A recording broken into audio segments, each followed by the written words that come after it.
కృష్ణాంజనేయులు గారు very sorry, ఈ రోజు మీకు కొంచెం టైం ఇవ్వలేకపోయాను. కృష్ణాంజనేయులు గారు, కమింగ్ టు యూ.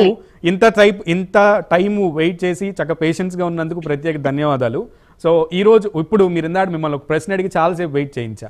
ఆ ప్రశ్నకు ఇప్పుడు సమాధానం కోరుకుంటున్నాను, దయచేసి ఆన్సర్ చేయండి. మీ వాయిస్ ఎక్కడో డిస్టర్బెన్స్ అవుతుంది. డ్రగ్స్ విషయం ప్రస్తావన చేశారు. మీరు గంజాయి డ్రగ్స్ ప్రతి police station standard operative procedure అని ఎలా చేయాలి, అసలు జరిగేటువంటి స్టాండర్డ్ ఆపరేటివ్ ప్రొసీజర్ ఏంటి?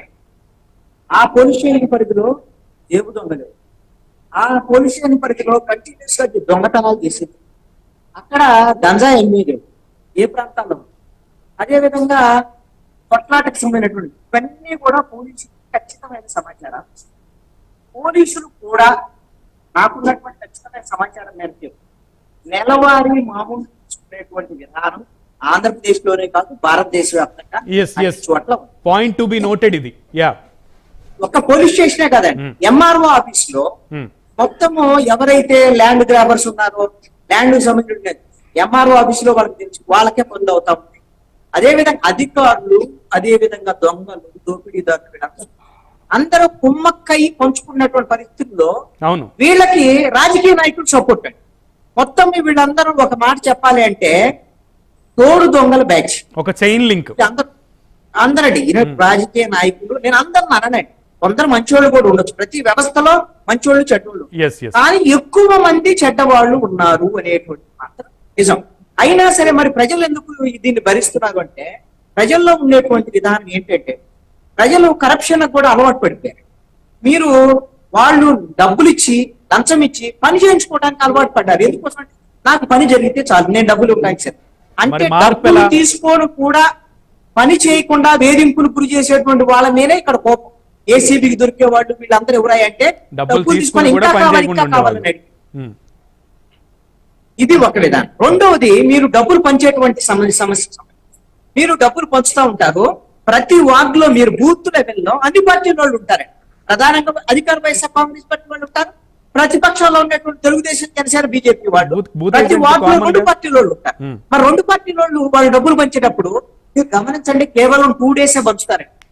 ఈ రోజు రేపు పోలింగ్ అనగా ఈ రోజు ఈ సాయంత్రం నుంచి మొదలు పెడితే సుమారుగా 9-10 గంటలకు అయిపోతుంది పంచడం కూడా, మాక్సిమం 12కి అయిపోయింది. డబ్బులు పంపిణీ ఎక్కడికక్కడే బూత్ లెవెల్లో కంప్లీట్ చేస్తారు. ఇది ఈ 2 పార్టీలకు తెలుసండి, పోలీసులకు కూడా తెలుసండి, ఎలక్షన్ కమిషన్ లో ఉండేటువంటి అధికారులకు కూడా తెలుసు అనేటువంటిది నా అభిప్రాయం. నేను పరిశీలించిన దాని ప్రకారంగా చెప్పాను. వాళ్ళందరూ ఎవరయ్యా అంటే ఆంధ్రప్రదేశ్ లో పనిచేసేటువంటి ఏ రాష్ట్రంలో పనిచేసే వాళ్ళు ఆ రాష్ట్రంలోనే ఎలక్షన్ విధుల్లో ఉంటారు. వీళ్ళందరూ కలిసి ఎంతో కొంత పంపిణీ చేసుకొని వీళ్ళ మధ్య గొడవ లేకపోతే ఇద్దరు ఒకరికొకరు కంప్లైంట్ చేసుకోరండి. ఇద్దరు ఎవరు లేకుండా మీరు ఈ రోడ్ లో పంపిణీ చేస్తావా, నేను ఆ రోడ్ లో పంపిణీ చేసుకుంటా, నీ జోలికి నేను రాను, నా జోలికి నువ్వు రావు.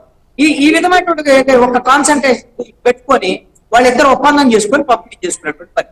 ప్రజలు కూడా ఏంటంటే ఇద్దరిస్తే తీసుకుంటారు, వాళ్ళు న్యాయంగా ఇద్దరి దగ్గర తీసుకుంటే మాత్రం చెరుకు ఇంట్లో 4 ఓట్లు ఉంటే చెరు 2 ఓట్లు వేస్తారు, వాళ్ళు నిజాయితీగా ఉంటారు. గతంలో ఫస్ట్ లో అయితే డబ్బులు సమైనటువంటి విషయంలో ఏ పార్టీకి ఓట్లు వేస్తారో ఆ పార్టీ నుంచే డబ్బులు తీసుకున్నటువంటి వాడు.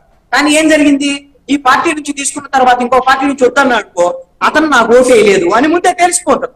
ఆ సందర్భంలో దాడులు జరగటం ఇలాంటి ఇబ్బందులు ఉన్నాయని ఎవరిస్తే వాళ్ళు తీసుకుందాం. వైసీపీ పార్టీ, మీరు ఇద్దరు పార్టీ 2 పార్టీలని క్వశ్చన్ చేశారు కృష్ణాంజనేయులు గారు. సరే, వైసీపీ పార్టీని అలాగే టీడీపీ పార్టీని ఇద్దరిని కూడా సింగిల్ స్టేట్మెంట్ లో దీనికి ఆన్సర్ ఇమ్మనే ప్రయత్నం చేద్దాం. గోపాల్ రెడ్డి గారు, ఈ విషయంలో అసలు వైసీపీ పార్టీ ఇప్పుడు 5 ఏళ్లుగా అధికారంలో ఉంది, మీరు ప్రతి సంక్షేమ పథకం కూడా అమలు చేశామని చెప్తున్నారు. మేనిఫెస్టో 99.9% లేదా 99.01% అమలు చేశామని మీరు చెప్తున్న క్రమంలో ఈసారి జగన్మోహన్ రెడ్డి ప్రభుత్వం కానీ వైఎస్ఆర్సీపీ పార్టీ కానీ ప్రజలకి రూపాయి కూడా పంచి పెట్టకుండా ఓట్లు అడుగుతుంది అని చెప్పగలరా? ప్రజాస్వామ్యంలో ఓట్లను డెఫినెట్ గా కొనకూడదు అనేది నా అభిప్రాయము. తప్పనిసరిగా అలాగే జరగాలని నేను కోరుకుంటా. ఏదేమైనా నేను మళ్ళీ చెప్తున్నాను, డబ్బులు పంచిన డబ్బులతోనే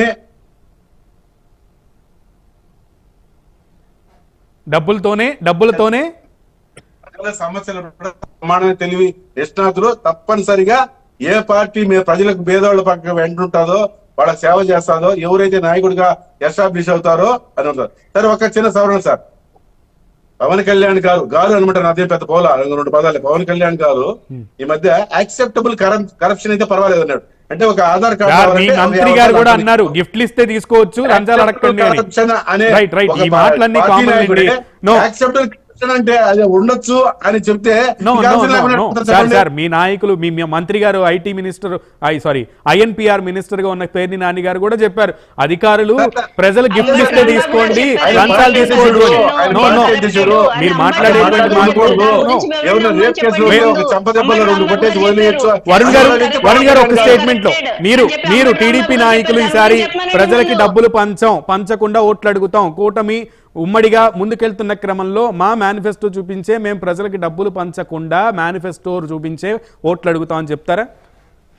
ఎందుకని ఈ ప్రశ్న అడుగుతున్నానంటే పర్టికులర్ గా 2 పార్టీల వాళ్ళని రేపొద్దున ఖచ్చితంగా రైట్స్ జరిగితే లేదా ఈసీ ఖచ్చితంగా ఏదో ఒక పార్టీని డబ్బులు పంచి పెడుతుండగా పట్టుకుంటారు, అప్పుడు ఖచ్చితంగా నేను మళ్ళీ ప్రశ్నిస్తా, మిమ్మల్ని పిలిచి మళ్ళీ మిమ్మల్ని ప్రశ్నిస్తా. యా, తప్పకుండా ప్రశ్నించండి సునీల్ గారు. మీరు open for any type of discussion దాని గురించి వచ్చు, డౌటే లేదు అందులో.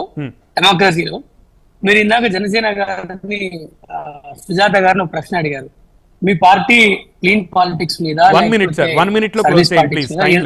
ఓకే ఓకే అడిగారు.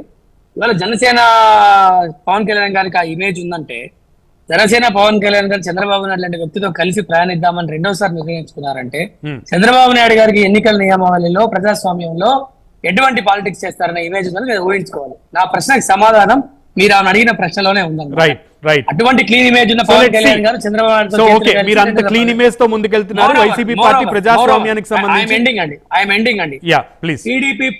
టీడీపీ పార్టీ అనేది ప్రజాస్వామ్య స్పిరిట్ ని, డెమోక్రసీ స్పిరిట్ ని ఎల్లవేళలా కాపాడడానికి అవసరమైతే we went for political losses, president's rules against గా వెళ్ళకూడదు, అధికారులు మభ్యపెట్టి ఎలక్షన్స్ చేసుకోకూడదు అనేటువంటి మౌలిక ప్రజాస్వామ్య సూత్రాన్ని పాటించడానికి ఒక్కోసారి రాజకీయంగా మేము నష్టపోయిన చరిత్ర కూడా ఉంది.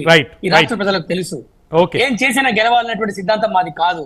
రైట్ రైట్, ఖచ్చితంగా మరి ఏం చేసినా గెలవాలనేటువంటి సిద్ధాంతం మీది కాదు. ఈసారి డబ్బులు ఖచ్చితంగా ఏ పార్టీ కూడా పంచనంటోంది. సో మీరు అధికారులని కూడా ఏ రకంగా కూడా ప్రలోభాలకు గురి చెయ్యము అని చెప్పి ఒక పక్కన ఈసీ అపోహపడుతుందని చెప్పి వైసీపీ పార్టీ అంటోంది. లేదు, ఈసీ ఖచ్చితంగా స్ట్రాంగ్గా నిలబడింది, స్ట్రిక్ట్ యాక్షన్ తీసుకుందని టీడీపీ వాళ్ళు అంటున్నారు. కానీ ఈ యాక్షన్స్ ఇక్కడితో ఆగిపోతాయా లేదా ఇంకా కొనసాగుతాయా? ఈసీ స్ట్రిక్ట్ యాక్షన్ తీసుకున్న తర్వాత దాన్ని ఇంకా కూడా అపోహలు అంటూనే వైసీపీ అంటుంది అనేది ఇంకా టైం ఉంది మనకి. ఇంకా హాట్గానే ఉంటుంది, క్లైమేట్ హాట్గానే ఉంటుంది. ఆంధ్రాలో పాలిటిక్స్ కూడా హాట్గానే ఇంకా ముందుకెళ్తాయి. వాతావరణంలో ఉష్ణోగ్రతలు పెరిగినట్టుగా రాజకీయంలో కూడా ఉష్ణోగ్రతలు పెరిగిపోతూ ఉంటాయి. కాబట్టి చూద్దాం, ఈ రోజు పరిస్థితి అయితే ఇలా ఉంది. మరి రేపటి పరిస్థితి, ఆ పరిస్థితులు ఎదురైన తర్వాత మీ వర్షన్స్ ఏ రకంగా ఉంటాయి అనేది కూడా ప్రజలకి తెలియజేసే ప్రయత్నం అయితే నేను చేస్తాను.